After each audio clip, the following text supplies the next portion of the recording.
তাফসির মানে হচ্ছে কোনো জিনিস ঢাকা আছে এটাকে খুলে ফেলা, এটা হচ্ছে তাফসিরুল কোরআন মাহফিল।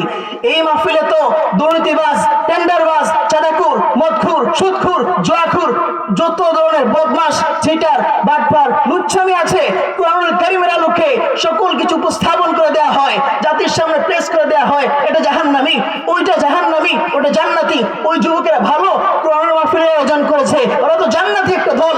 ওরা থিয়েটারের আয়োজন করেছে, ওরা থিয়েটারের আয়োজন করেছে, নৃত্য সিনেমায় পড়ে থাকে, ওরা তো জাহান্নামী।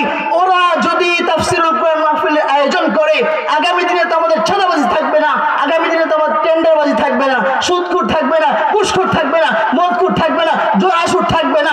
এই যে ফেন্সিডিল, ইয়াবা, মদের থিয়েটারগুলো হয়, এগুলো তো ভেঙে যাবে। এজন্য যত তাড়াতাড়ি সম্ভব কোরআনুল কারীমের তাফসির মাহফিলগুলো বন্ধ করে দিতে হবে। এজন্য ইহুদি, নাস্তিক, বেঈমান, মুরতাদরা পৃথিবীর যুগে যুগে মুসলমানদেরকে নির্যাতিত করেছে, নিপীড়িত করেছে, যেন তাফসিরুল কোরআন মাহফিলগুলো বন্ধ হয়ে যায়।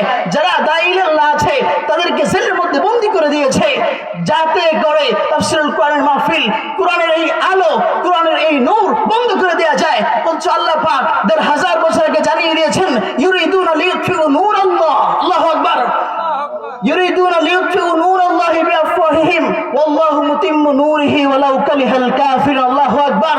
ইহুদি, নাস্তিক, বেঈমান, মুরতাদ, নবীর দুশমনরা চায় কোরআনুল কারীমকে ফু দিয়ে নিভিয়ে দিতে, অথচ সম্ভব নয়। কারণ কোরআনটা কোনো ব্যক্তি লেখে নাই, কোরআনটা লিখেছে এক মহান সত্তা, তিনি কে?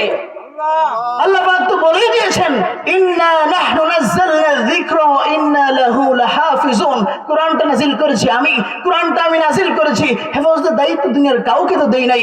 হেফাজত করবেন কে? হেফাজত করবেন কে?